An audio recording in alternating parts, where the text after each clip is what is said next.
आज हमें पढ़ना है स्टूडेंट्स डिस्टेंस और डिस्प्लेसमेंट के बारे में। बिल्कुल सिंपल सा कॉन्सेप्ट है, आइए जल्दी से इनको देखते हैं हम। What is the distance and displacement.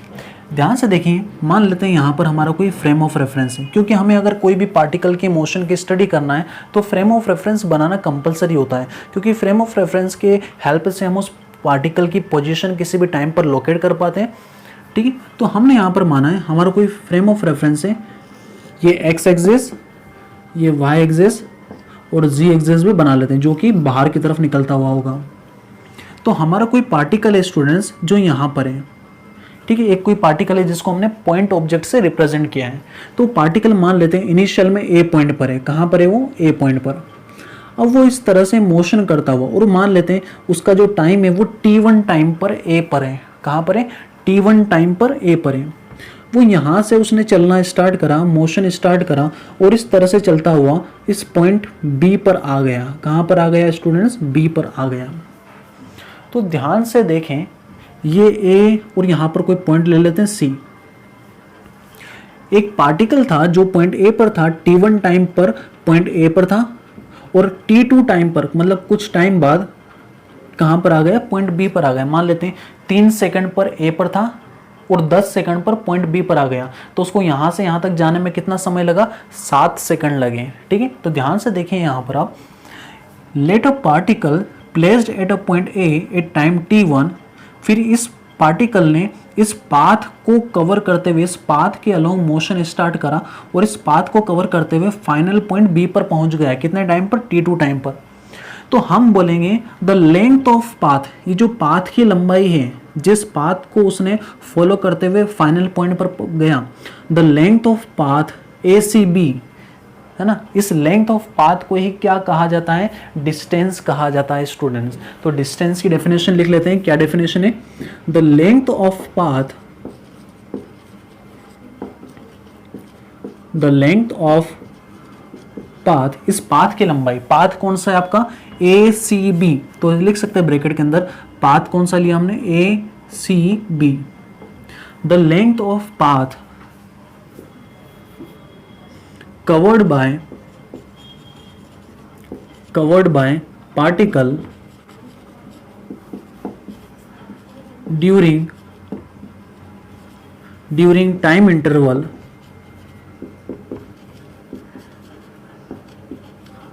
t1 to t2 is called distance, is called what? Distance। तो ध्यान से देखिए वापस, डिस्टेंस का डेफिनेशन क्या है? ये जो पार्टिकल है, इस पार्टिकल ने ए से बी तक जाने में जिस पाथ को फॉलो किया, इस पाथ की जो लंबाई होगी उसको क्या कहा जाता है? डिस्टेंस कहा जाता है। और यहाँ से यहाँ तक जाने में कितना टाइम लगा? t1 से t2 तक टाइम लगा। t1 अगर 3 सेकंड था, t2 अगर 10 सेकंड है, तो कितना टाइम लगा? t2 minus t1 which is 7 second लगे। तो length of path covered by particle during time interval, time कितना लगा? t1 से t2 तक, इज कॉल्ड डिस्टेंस। इसको क्या कहा जाता है? डिस्टेंस कहा जाता है। अब डिस्प्लेसमेंट देखें, डिस्प्लेसमेंट क्या होता है? तो ध्यान से देखिए, ये जो ए पोजीशन थी, ये कौन सी पोजीशन थी? इनिशियल पोजीशन थी। आई मीन्स इनिशियल पोजीशन, और बी पर लास्ट में पहुंच चुका है वो, है ना, इस पाथ को फॉलो करता हुआ। तो बी क्या है? उसकी फाइनल पोजीशन है। तो डिस्प्लेसमेंट जब भी आपको कैलकुलेट करना है स्टूडेंट्स, तो डिस्प्लेसमेंट कैलकुलेट करने के लिए आप इनिशियल पोजीशन से फाइनल पोजीशन को मिलाते हुए एक सीधी लाइन खींचना है आपको। इनिशियल पोजीशन से फाइनल पोजीशन को मिलाते हुए सीधी लाइन खींचना है, जिसका एरो किसके ऊपर रखना है? फाइनल पोजीशन के ऊपर रखना है। तो ये जो वेक्टर मिलेगा आपको, ये वेक्टर क्या होगा? Displacement vector. क्या होगा स्टूडेंट्स? डिस्प्लेसमेंट। डिस्प्लेसमेंट एक तरह से शॉर्टकट डिस्टेंस होता है। डिस्प्लेसमेंट ये बताता है कि आपको इतना घूम के जाने की जरूरत नहीं है, आप शॉर्टकट डायरेक्ट ए से बी तक जाएंगे तो सबसे कम दूरी तय करना पड़ेगी आपको, कम टाइम में आप यहाँ पर पहुँच जाएंगे। तो डिस्प्लेसमेंट एक तरह से बोल सकते हैं शॉर्टकट डिस्टेंस भी होता है। तो डिस्प्लेसमेंट क्या है? इनिशियल से फाइनल पॉइंट को मिलाने वाली एक लाइन खींचना है, जिसका एरो फाइनल पॉइंट पर होना चाहिए। तो ये जो वेक्टर मिलेगा इसको कहा जाता है डिस्प्लेसमेंट वेक्टर। तो ये कौन सा वेक्टर है? A B vector. क्या है स्टूडेंट्स? ए से बी तक वेक्टर। डिस्प्लेसमेंट एक वेक्टर क्वांटिटी होती, और डिस्टेंस जो होता है वो आपका स्केलर क्वांटिटी होता है। तो ये है डिस्प्लेसमेंट। इसका डायरेक्शन किधर से किधर होगा? देख लो डायरेक्शन भी, क्योंकि वेक्टर के पास दो चीजें होती है, एक मैग्नीट्यूड और एक डायरेक्शन। डायरेक्शन होगा इनिशियल पॉइंट से इनिशियल से तो कहाँ तक होगा, फाइनल पॉइंट तक, है ना। इसका डायरेक्शन होता है इनिशियल से फाइनल, इनिशियल से फाइनल तक। ये जो एरो है, ये एरो इसका मैग्नीट्यूड देगा और इसका डायरेक्शन बताएगा। तो ये इसको कहा जाता है डिस्प्लेसमेंट, ठीक है। डिस्प्लेसमेंट को नॉर्मली इस तरह से भी लिखा जा सकता है, डिस्प्लेसमेंट लिखा जाता है, displacement is equal to final position minus initial position, है ना। फाइनल में से इनिशियल पोजीशन को घटा देंगे तो भी हमें क्या मिल जाएगा, डिस्प्लेसमेंट मिल जाएगा। आया समझ में। अगर डिस्प्लेसमेंट अगर डेल्टा आर वेक्टर है, फाइनल पोजीशन मान लो R2 है, फाइनल पोजीशन क्या है R2, और फाइनल पोजीशन वेक्टर होगा तो R2 vector minus initial position क्या है R1 वेक्टर। तो ये डेल्टा आर वेक्टर जो बनेगा स्टूडेंट्स, है ना, डेल्टा आर वेक्टर मतलब इन दोनों के बीच का डिफरेंस, है ना। डेल्टा मतलब क्या होता है, डिफरेंस होता है। तो delta R vector is the difference between final position and initial position. This difference we called as a displacement. The magnitude of this displacement gives the length of arrow which is connected from initial to final position, और इसका जो direction होगा, ये direction आपको यहाँ से पता चली जाएगा। तो इस तरह से डिस्प्लेसमेंट को डिफाइन किया जाता है। डिस्प्लेसमेंट याद करें, शॉर्टकट डिस्टेंस होगा जो इनिशियल को फाइनल से मिलाने वाली लाइन के अलोंग खींचा जाएगा, जिसका मैग्नीट्यूड आप इस तरह से फाइनल में से इनिशियल को घटा कर ला सकते हैं और डायरेक्शन आपको यहाँ से मिल जाएगा। दूसरी पॉइंट याद रखें, डिस्टेंस जो होता है वो एक स्केलर क्वांटिटी है, इसका कोई डायरेक्शन नहीं होता। बट डिस्प्लेसमेंट कौन सी क्वांटिटी है, डिस्प्लेसमेंट एक वेक्टर क्वांटिटी है। कौन सी क्वांटिटी है, वेक्टर, जिसका डायरेक्शन भी होता है और मैग्नीट्यूड भी होता है। आया आपको समझ में, ठीक है। अब कुछ एग्जांपल लेते हैं, एग्जांपल से आपको और चीज़ें क्लियर होगी। तो देखिए एक एग्जांपल लेते हैं, सिंपल सा एग्जांपल है।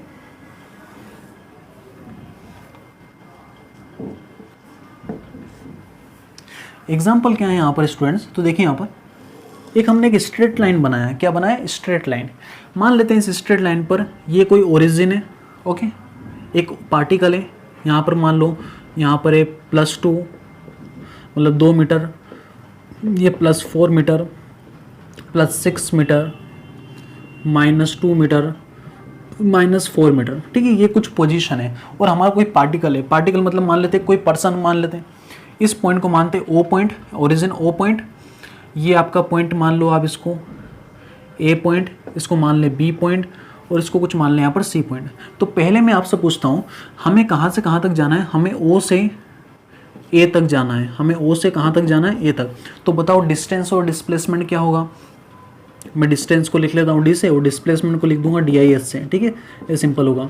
तो आपको डिस्टेंस और डिस्प्लेसमेंट बताना है। बताओ O से A तक गया एक पर्सन, कहाँ से, O से चलकर कहाँ तक गया, वो A तक गया। तो बताओ डिस्टेंस और डिस्प्लेसमेंट क्या होगा। अब O से A तक जाने में उसको ये पाथ तय करना पड़ा। कितनी दूरी तय करी उसने, 2 मीटर। तो ये जो पाथ की लंबाई होगी, O से A तक पाथ की लंबाई, ये हो जाएगी डिस्टेंस। और डिस्प्लेसमेंट क्या है, इनिशियल पोजीशन और फाइनल पोजीशन का difference, final position minus initial position, उसको बोलेंगे डिस्प्लेसमेंट। तो फाइनल पोजीशन A है, इनिशियल पोजीशन O है, इन दोनों का डिफरेंस भी 2 मीटर ही होगा। तो डिस्प्लेसमेंट भी यहाँ पर क्या होगा, 2 मीटर होगा। आया समझ। तो इससे ये पता चला कि डिस्टेंस और डिस्प्लेसमेंट बराबर भी हो सकते हैं। जब अगर मोशन है ना, स्ट्रेट लाइन होगा, स्ट्रेट लाइन मोशन होगा और कोई रिपीटेशन नहीं हो रहा है, मतलब रिपीट नहीं आ रहा है वो, तो डिस्टेंस और डिस्प्लेसमेंट बराबर हो सकते हैं। अब देखो दूसरा, अब वो पार्टिकल O से B गया और B से वापस A आ गया। आ रहा है समझ में कैसा हो रहा है। O से कहाँ गया, B, मतलब O से अब यहाँ से स्टार्ट हुआ, ये गया B पर और B से चलकर वापस कहाँ पर आ गया, A पर आ गया, B से वापस A पर आ गया। तो अब डिस्टेंस बताओ और डिस्प्लेसमेंट भी बताओ। बताओ डिस्टेंस क्या होगा। डिस्टेंस क्या है, लेंथ ऑफ पाथ, पाथ की लंबाई है। तो देखो पाथ की लंबाई कितनी हो गई, O से B तक जाने में कितनी दूरी तय करी, 4 मीटर। आ रहा है समझ में, 4 मीटर। और B से A तक आने में कितनी दूरी तय करी, 2 मीटर। मतलब 4 A से गया और फिर 2 A से आया। तो टोटल लेंथ पाथ कितना हुआ, लेंथ ऑफ पाथ, इस पाथ की लंबाई कितनी हो गई, ये 4 + 2 कितना हो गया, 4 और 2 6 मीटर। तो डिस्टेंस हो गया 6 मीटर, क्योंकि डिस्टेंस होता है लेंथ ऑफ पाथ, पाथ की लंबाई। इससे फर्क नहीं पड़ता कि इनिशियल और फाइनल क्या है, इसको तो केवल पाथ से काम है। अब अपना डिस्प्लेसमेंट, डिस्प्लेसमेंट देखो, इनिशियल पोजीशन और फाइनल पोजीशन देखो। इनिशियल पोजीशन है O, यहाँ से स्टार्ट किया था, फाइनल पोजीशन क्या है ए पर आके ख़त्म हो गया, मतलब यहाँ पर आया। तो इनिशियल से फाइनल तक का जो डिफरेंस होता है, मतलब इनिशियल से फाइनल तक को मिलाने वाला जो लाइन होती है, यही क्या होता है, डिस्प्लेसमेंट होता है। तो ध्यान से देखो, ओ से ए तक की जो दूरी है यही आपका डिस्प्लेसमेंट होगा, क्योंकि ये आपका इनिशियल पॉइंट और ये फाइनल पॉइंट यहाँ पर आकर रुक गए।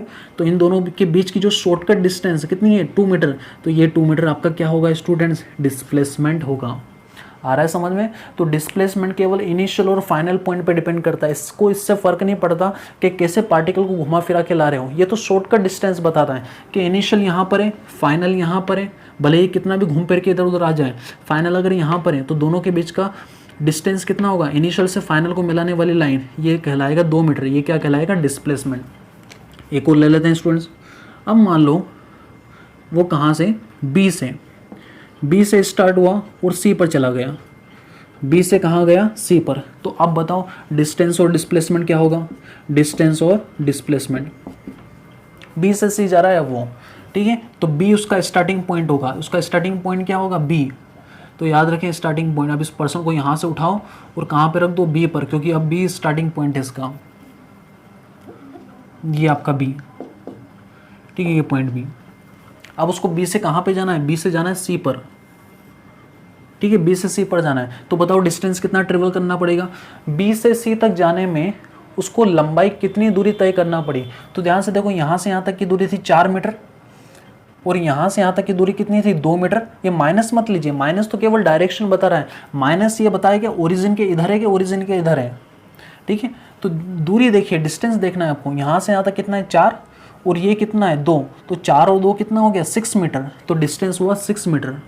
डिस्टेंस हमेशा पॉजिटिव होता है स्टूडेंट्स, इसको कोई मतलब नहीं, इसको तो पाथ की लंबाई से मतलब है कि चला कितना पर्सन में, ओरिजिनल में कितना चला, 4, यहाँ तक आने में 4 चला, फिर उसको 2 और चलना पड़ा सी तक आने में, तो 4 और 2 6 मीटर। डिस्प्लेसमेंट कितना हुआ, डिस्प्लेसमेंट लिखेंगे, ये इसका इनिशियल पोजीशन, ये इसका फाइनल पोजीशन।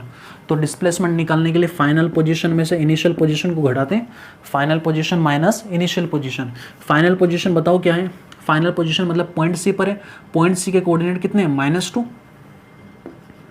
माइनस ये माइनस यहाँ का, माइनस क्या करना है, इनिशियल पोजीशन। अब इनिशियल पोजीशन क्या है, इनिशियल पोजीशन था बी और बी का कोऑर्डिनेट कितना है, +4 विच इज़ 4, -4 और -2 कितना हो गया, -6 मीटर। कितना हो गया, -6 मीटर। तो ध्यान से देखिए यहाँ पर डिस्प्लेसमेंट कितना है, -6 मीटर। आ रहा है समझ में, -6 मीटर। माइनस डायरेक्शन बता रहा है, क्योंकि हमें पता है डिस्प्लेसमेंट वेक्टर क्वांटिटी होता है, तो डिस्प्लेसमेंट का डायरेक्शन भी होना चाहिए। तो ये नेगेटिव डायरेक्शन ये बता रहा है कि किधर से किधर गया, ये इधर से इधर गया। अगर ये +6 आता तो बताता कि इधर से इधर गया। आ रहा है समझ में। माइनस क्या रिप्रेजेंट कर रहा है यहाँ पर, ये माइनस रिप्रेजेंट कर रहा है डायरेक्शन। क्या रिप्रेजेंट कर रहा है, डायरेक्शन। कैसे डायरेक्शन, अब बोलोगे डायरेक्शन कैसे, डायरेक्शन इस तरह से, नेगेटिव डायरेक्शन किधर है, ये आपका नेगेटिव डायरेक्शन और ये आपका कौन सा डायरेक्शन, पॉजिटिव डायरेक्शन। तो नेगेटिव डायरेक्शन का मतलब ये है कि ये पार्टिकल नेगेटिव डायरेक्शन में गया, इधर नहीं गया, ये तो पॉजिटिव डायरेक्शन था, ये इधर डायरेक्शन में गया, ये नेगेटिव डायरेक्शन है। देखो तो आ रहा है समझ में आपको, डिस्प्लेसमेंट नेगेटिव आने का मतलब नेगेटिव डायरेक्शन में गया वो। तो इन तीनों चीज़ों से आप क्या कंक्लूजन निकालेंगे, कंक्लूजन ये निकालेंगे कि जो डिस्टेंस होता है, डिस्टेंस हमेशा डिस्प्लेसमेंट से बड़ा होता है या फिर उसके बराबर भी हो सकता है। देखो ध्यान से, यहाँ पर डिस्टेंस 6 मीटर है, डिस्प्लेसमेंट -6 है। पॉजिटिव नंबर हमेशा नेगेटिव नंबर से बड़ा होगा, तो डिस्टेंस यहाँ पर डिस्प्लेसमेंट से बड़ा है, यहाँ पर भी डिस्टेंस डिस्प्लेसमेंट से बड़ा है और यहाँ पर डिस्टेंस और डिस्प्लेसमेंट दोनों बराबर हैं। तो हमेशा ये कंडीशन है कि डिस्टेंस हमेशा डिस्प्लेसमेंट के बड़ा होता है या फिर उसके बराबर भी हो सकता है। ये साइन लगा है, distance is always greater than और इक्वल टू डिस्प्लेसमेंट। डिस्टेंस जो होता है हमेशा डिस्प्लेसमेंट के बराबर होता है या फिर उससे बड़ा होता है, छोटा कभी नहीं हो सकता। और ये हमने स्केलर क्वांटिटी, ये वेक्टर क्वांटिटी लिखा है, तो एक स्केलर क्वांटिटी वेक्टर क्वांटिटी को इस तरह से नहीं लिखा जाता, तो डिस्प्लेसमेंट का हम क्या लगा देंगे, मैग्नीट्यूड, है ना। क्योंकि हम बोलेंगे डिस्प्लेसमेंट का जो मैग्नीट्यूड होता है वो हमेशा डिस्टेंस से छोटा होगा या फिर उसके बराबर होगा। आ रहा है समझ, मैग्नीट्यूड इसलिए लगा गया क्योंकि वेक्टर क्वांटिटी का मैग्नीट्यूड लिखा जाता है, इसलिए हमने यहाँ पर मोड लगा दिया था। मोड का मतलब होता है मैग्नीट्यूड।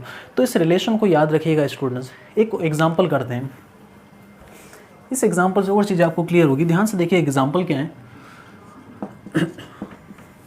एक सर्कुलर पार्क है स्टूडेंट्स, सेमी सर्कुलर पार्क है। कैसा पार्क है? सेमी सर्कुलर पार्क बनाया है किसी ने। अब उसके ऊपर कोई पर्सन वॉक कर रहा है। जैसे मानो ये इस तरह का सेमी सर्कुलर पार्क था जिसका सेंटर यहाँ पर है और इसका रेडियस मान लो, इसका रेडियस कुछ है 14 मीटर। कितना है? 14 मीटर। इस तरह का पार्क है। तो कोई पर्सन ने यहाँ से इसको वॉक करना स्टार्ट किया तो यहाँ से चलेगा और ऐसे पूरा कंप्लीट करेगा एक वॉक। आ रहा है समझ में? तो एक सेमी सर्कुलर पार्क है, तो एक पर्सन यहाँ से, ये इसका इनिशियल पोजीशन और यहाँ पर आकर रुक जाता है फाइनल पोजीशन। तो आपको कैलकुलेट करना है, डिस्टेंस कैलकुलेट करना है, what is the distance travelled by person and displacement भी बताना है। बताइए कितना होगा डिस्प्लेसमेंट, कितना होगा और डिस्टेंस कितना होगा? सोचिए ध्यान से यहाँ पर, what is the distance and displacement here. तो करें कैलकुलेट स्टूडेंट्स, ध्यान से देखें। डिस्टेंस क्या होता है? हमने जस्ट बताया, डिस्टेंस लेंथ ऑफ पाथ है, पाथ की लंबाई ही उसकी डिस्टेंस कहलाएगी। अब इस पर्सन को यहाँ से यहाँ तक जाने में कितनी लंबाई तय करना पड़ी, ये जो पाथ की लंबाई है वो लंबाई है कितनी, डिस्टेंस कितनी है, तो ये लंबाई होगी। अच्छा एक पूरा सर्कल होता, अगर पूरा सर्कल होता तो पूरे सर्कल का सरकमफ्रेंस कितना होता है? 2 पाई आर। पूरे सर्कल का सरकमफ्रेंस 2 पाई आर होता है। अगर आधा सर्कल है हमारा तो आधा ही सर्कल लेना है हमको, ये आधा सर्कल, इस आधे सर्कल का सरकमफ्रेंस कितना होगा? पाई आर होगा। आ रहा है समझ में? 2 पाई आर का आधा पाई आर। और सरकमफ्रेंस होता क्या है? ये लेंथ ऑफ पाथ होता है, यहाँ से यहाँ तक के पाथ की लंबाई। तो पाथ की लंबाई कैसे निकालोगे? पाई आर से निकालोगे। कैसे निकालोगे distance? Pi R. Pi R क्या है? सेमी सर्कुलर का सरकमफ्रेंस, ठीक है, ये पूरे सर्कल के सरकमफ्रेंस का आधा, मतलब यहाँ से यहाँ तक की ये लंबाई मिल जाएगी इस तरह से। तो डिस्टेंस हो जाएगा पाई आर। पाई की वैल्यू 22/7 यूज़ कर लें। रेडियस कितना है? 14 मीटर। तो 7 2 जा 14 विच इज़ 44 मीटर। कितना आ गया? 44 मीटर। तो डिस्टेंस कितना ट्रेवल किया इस पर्सन ने इनिशियल से फाइनल तक आने पर? 44 मीटर का लेंथ ऑफ पाथ ट्रेवल किया, ठीक है, लेंथ ऑफ पाथ। अब डिस्प्लेसमेंट कितना है इस पर्सन का? डिस्प्लेसमेंट इस बात पर डिपेंड करता है कि इनिशियल में कहाँ से स्टार्ट किया था और फाइनल कहाँ पर आ गया। तो बताओ, यहाँ से स्टार्ट किया था और फाइनल यहाँ पर आ गया, तो इनिशियल से फाइनल को मिलाने वाली जो लाइन होगी यही इसका डिस्प्लेसमेंट कहलाएगा और इसका डायरेक्शन इधर होगा। तो बताओ डिस्प्लेसमेंट हुआ कितना? ये जो लंबाई है इस एरो का, ये जो लेंथ ऑफ वेक्टर है, इस वेक्टर का मैग्नीट्यूड जो होगा वही आपका डिस्प्लेसमेंट होगा। इनिशियल से फाइनल को मिलाने वाली जो लाइन होती है वो डिस्प्लेसमेंट कहलाता है। बताओ ये क्या है? ये तो एक तरह से क्या हो गया स्टूडेंट्स? डायमीटर हो गया इस सर्कल का डायमीटर। और डायमीटर कितना होता है? 2r। तो डिस्प्लेसमेंट निकालने के लिए 2r कर दें। 2r मतलब डायमीटर कैसे निकाला जाता है? जब रेडियस पता होती है तो रेडियस का डबल करते हैं डायमीटर, मतलब यहाँ से यहाँ तक की लेंथ जो होगी 14 का डबल, 14 का डबल कितना होगा? 28 मीटर। तो ये जो 28 मीटर ये क्या है? इसका डिस्प्लेसमेंट है। और डिस्टेंस कितनी है? 44 मीटर। तो याद रखें उस पर्सन ने एक्चुअल में 44 मीटर का डिस्टेंस ट्रेवल किया है, बट डिस्प्लेसमेंट कितना है उसका? 28 metre, which is a shortcut distance. अगर मान लो ये पर्सन यहाँ से स्टार्ट करता और एक पूरा चक्कर लगा के वापस वहीं पर आ जाता, मतलब ये इसका इनिशियल पॉइंट होता, यहाँ से आया और वापस घूम फिर कर वापस कहाँ पर आ गया? यहीं पर आ गया। मतलब इनिशियल पॉइंट भी यहाँ पर था और फाइनल पॉइंट भी यहाँ पर था। तो डिस्टेंस और डिस्प्लेसमेंट कितना होता? बताओ अब डिस्टेंस कितनी होती? अगर पूरा चक्कर लगा लिया होता उसने तो डिस्टेंस कितनी होती? डिस्टेंस लिखी जाती पूरे सर्कल का circumference which is a 2 pi R. कितना लिखते हैं? 2 पाई आर। पाई आर तो निकाला है 44 का डबल कर देते हैं 88 मीटर। तो 88 मीटर डिस्टेंस होता। और डिस्प्लेसमेंट कितना होता है स्टूडेंट्स? डिस्प्लेसमेंट बोलो, डिस्प्लेसमेंट कितना होता? 0। आ रहा है समझ में? अब आप पूछेंगे 0 कैसे? तो ध्यान से देखो, डिस्प्लेसमेंट होता क्या है? Final position minus initial position. अब घूम फिर के वापस वहीं पर आ गया तो उसका इनिशियल पोजीशन भी वही है, फाइनल पोजीशन भी वही है, तो डिफरेंस तो 0 होगा ना। तो इसलिए याद रखिएगा, अगर कोई पर्सन घूम फिर कर वापस वहीं आ जाए जहाँ से उसने स्टार्ट किया था तो उसका डिस्प्लेसमेंट कितना होता है? 0 होता है। आया समझ में?